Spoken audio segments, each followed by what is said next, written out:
Hi everyone, I'm Priti. I'm a special lecturer at the University of Arts London, and I'm an information experience designer. In short, I just work with data, but focusing more on like heritage and visual culture and the subjective aspects of data. My talk title, Atlas of Intangibles, is essentially trying to shift away from conventional modes of cartography that tends to focus a lot on the objective and immutable sense of the world, right? And I'm trying to shift the perspective from there and move more towards,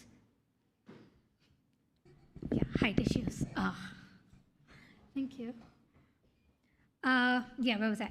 I'm trying to shift away from the conventional aspects of cartography and try and focus more on the subjective and ephemeral aspects of the world around us. So by that, I think in my mind, when I say Atlas of Intangibles, I'm trying to look at the world from a sensory perspective and look at things that are constantly evolving, changing, and how are they unique to each one of us. In the sense of like, how do you get the sense of place whenever you go anywhere, or even like in your own neighborhood?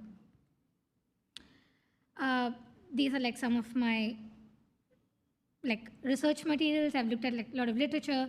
Interestingly, I couldn't find a lot within the field of data visualization, but I could borrow from a lot of other fields, especially psychogeography, or the concept of derive, where you can go around a place without a purpose of like trying to get from point A to point B.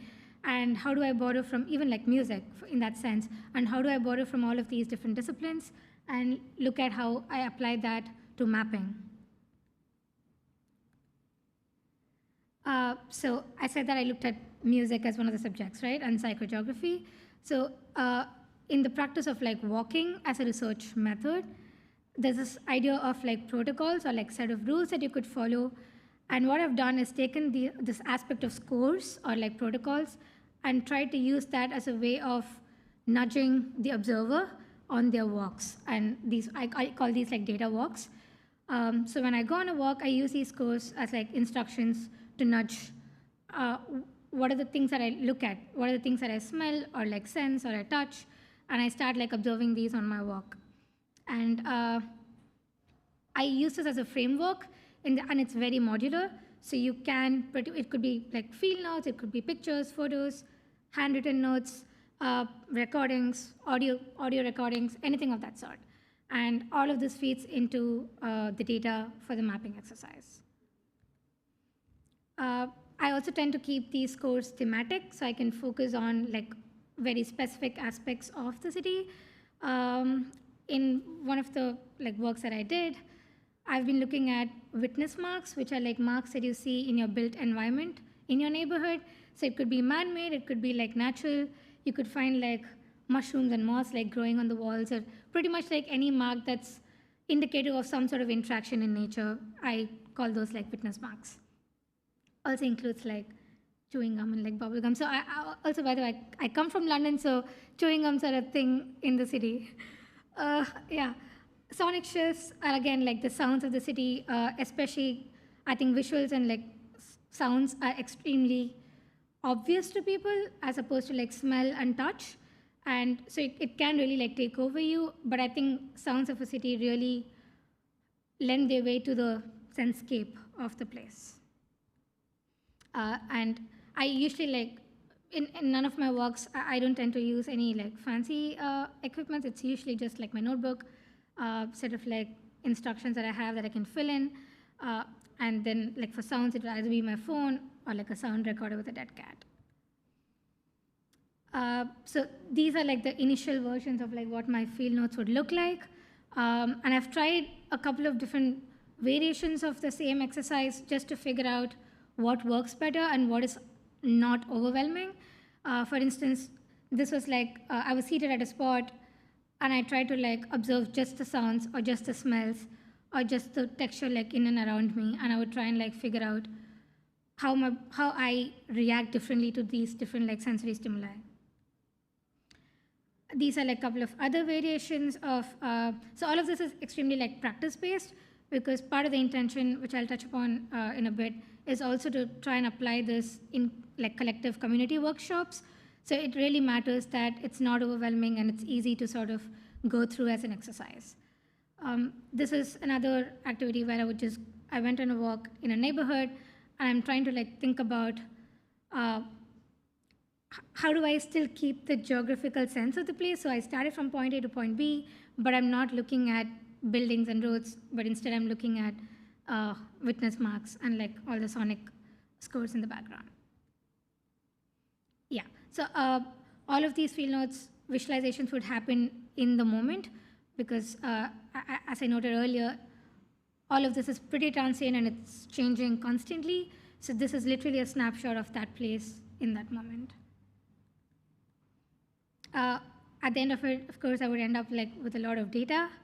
It would be like pictures, audio recordings, and like field notes, and I'm trying to like figure out how do I put this together in a way that makes sense.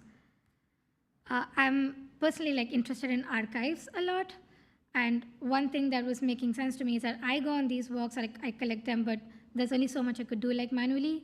But in the end, I want people to be able to take a look at a place and check out all of the different sensory experiences that other people have had in that space, right? And hopefully this would turn into like an archive of like different cities and places in the world. So a lot of like manually like categorizing, arranging, looking at like patterns, how things connect with each other.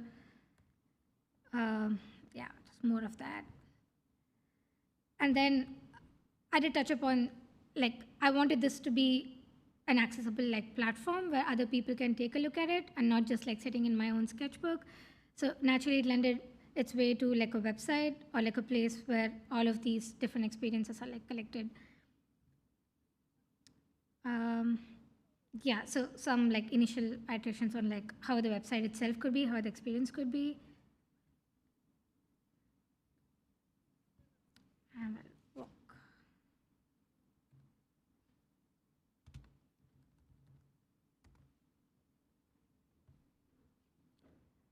walk. It's a very interactive experience, or that's what I hope for it to be. The link is on atlasofintangibles.com. I'm going to just walk all of you through the digital experience, but I really encourage, it would be really nice if you could all like try it on your own whenever you have a moment. So what I've done is focused on two aspects, witness marks, which are like collection of all the marks that I've seen on my walk in 3 different neighborhoods, completely different neighborhoods. One is residential, one is like a business district, and each one of these observations are sort of like recorded on the walk, are like recorded, and I have more details around where did I see this mark, what sort of surface was it, when did I see it, what is the location.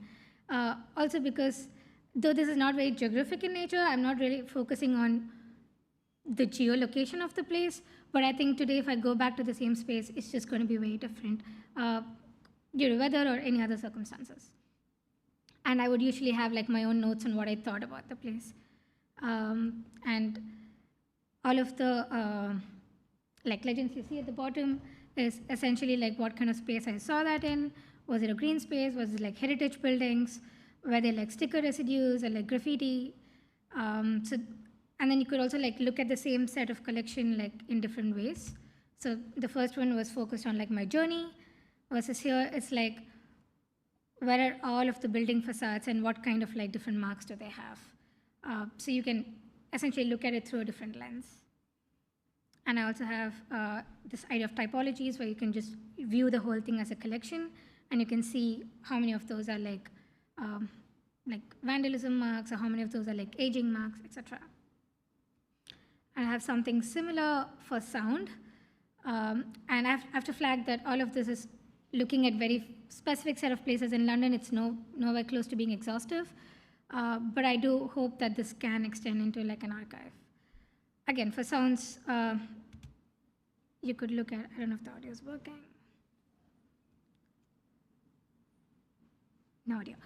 It's supposed to like have an audio, so you could listen to like the vehicle sounds or pretty much any sound that I had recorded in that place in that moment. I'll go back to my presentation in the interest of time. Do like check out the platform and I'm happy to like have a chat about it if you have like any feedback. I did also like try and present this like in different places. So for people who had the opportunity to come take a look at it in person, I had these like small cards made similar to like a shoebox like full of memories. So you could take a card and like tap and figure out what that location, like what kind of sounds and like sights were seen in that location.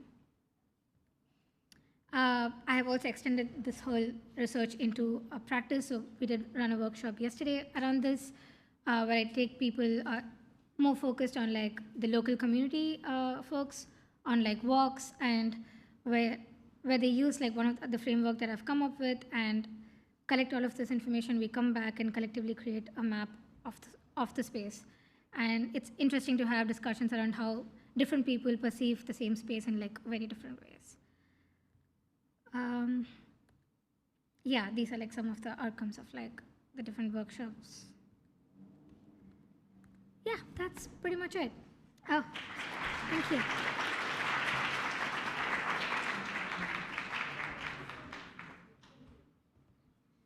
Thank you so much.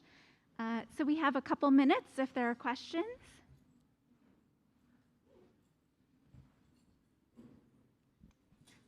This is really cool. I really like the way your brain works. I'm reading the website and I'm reading your about you. So what prompted you to do this? Is it just fun? It's really cool. It's super cool, but you need time to do this, right? So is it fun just for fun? I figured it was fun later. In the initial part, I would say it was not fun. In the sense, it's pretty taxing, like physically, to like do all of these walks. But I think what did prompt me was my interest in visual culture of like understanding a place. So early on, it was more from a graphic design typography point of view. I would look at store signs and how they're different from each other, and that eventually just translated to, I guess, data visualization and people and spaces. I think it was a natural shift from there. Yeah, nothing more.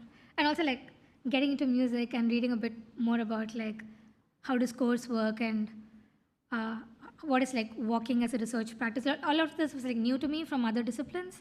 So just like borrowing from that was pretty rewarding, I guess. Yeah, thanks. There's one other question there. One more question.